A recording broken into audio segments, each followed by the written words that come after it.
Welcome to Grace in the Pines. Today I'm sharing my weekly home blessing reset day. When I'm in a busy season of life and I can't find time in my week to have a cleaning schedule or do any deep cleaning, I like to set aside one day a week to just reset our home and make sure the important areas are tended to at least once a week.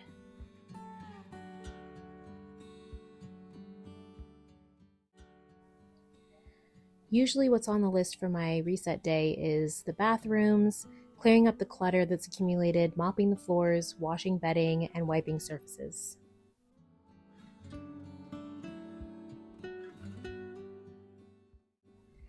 If we have a slower week, I'll add in deeper cleans throughout the week, but as long as these basic things are done regularly, I feel at peace knowing our home isn't dirty. This day isn't about making the home perfect, but resetting our space so we can comfortably have time for the things that matter. Resetting our space before the new week begins helps me to start the week with intention instead of overwhelm.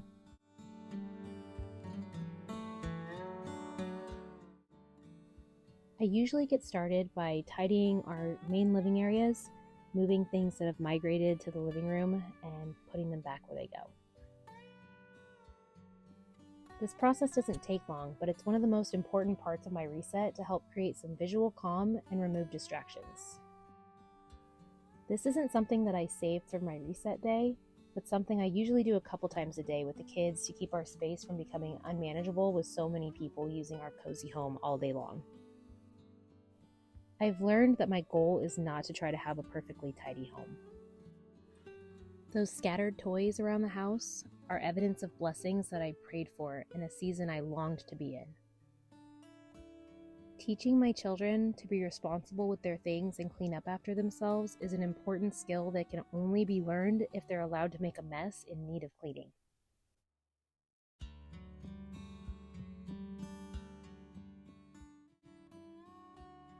After I tidy up, I usually tend to the floors, doing a quick vacuum and a mop of the kitchen and dining room.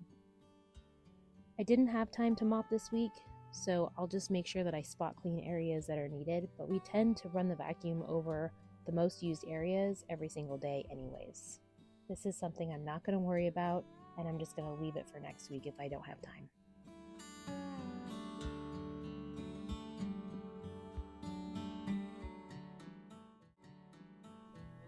With 7 people using the home all day, our bathrooms definitely get dirty the fastest.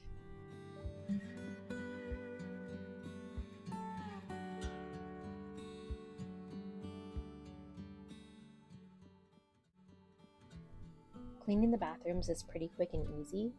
I save the showers for when I'm taking a shower.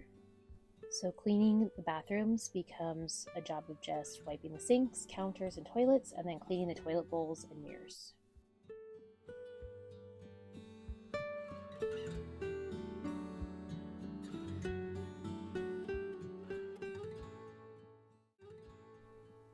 Resetting the bathrooms is my top priority as these spaces tend to make the biggest impact when I'm cleaning. Knowing that I have a lot of little hands that touch the bathrooms often, I want to make sure that they are cleaned at least once a week, with usually a few wipe downs throughout the week as well.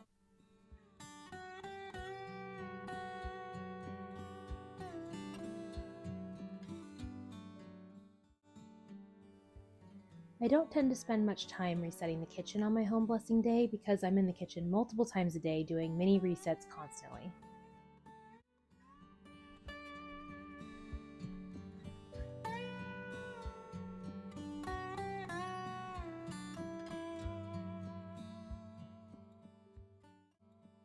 Something that's made a big difference for me in this season is learning how to accept help when it's offered.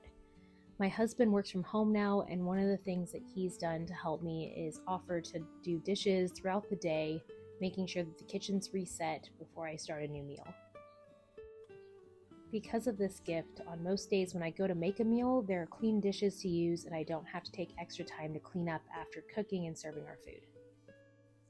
I know this isn't everybody's reality or something that can happen in every household, but if you have older kids who can help with this, or if there's another area of your home where you can spread out the responsibility, I definitely encourage you to do so.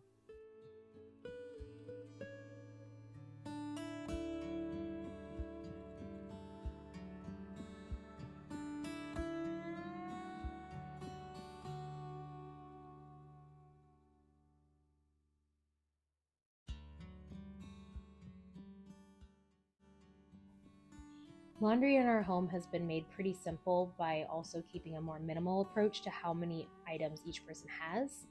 And then we tend to do 1 to 2 loads every single day, flipping whenever we have a moment and keeping it going instead of letting it build up. In order to keep the laundry under control, I also do extra on my home blessing day, making sure that we wash sheets and towels, the couch covers, usually alternating weeks so that it's a manageable amount each time. Just like in other areas, we don't keep a bunch of extra sheets around, just enough for each bed to have one set, plus about 1 extra twin and 1 extra for the king bed. I'm not striving to maintain minimalism in our home, especially with so many people with so many needs, but I try to make sure that we are always evaluating if we have too much of something, if there are items that are not serving us anymore, and making do with what we have. Taking a day to care for the space we use and love is not just a way of blessing my family, but it's also self-care for me. I feel better able to think more clearly and relax more deeply when I know that I've taken my time to refresh our space every week. Looking at a cleaning day as a way of blessing our home helps me to feel contentment for where I am and what I've been given. And I'm so grateful for these messes that I get to clean up.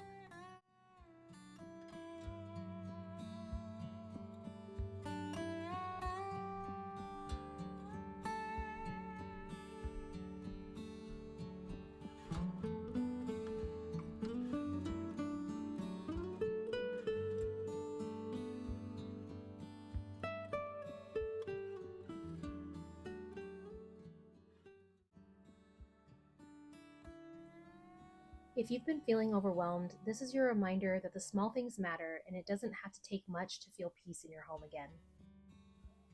Little things add up over time and you only need to focus on the priorities in busy seasons. Your home doesn't need to be perfect in order to be a blessing.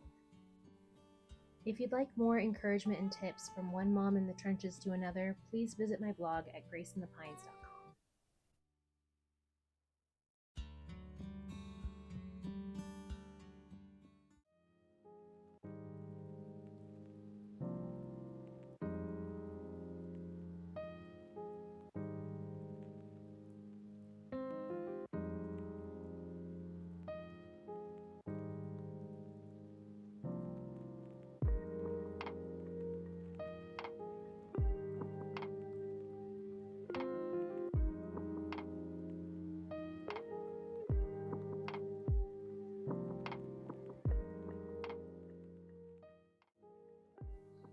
Until next time, here's to simple rhythms and the small things that make a home.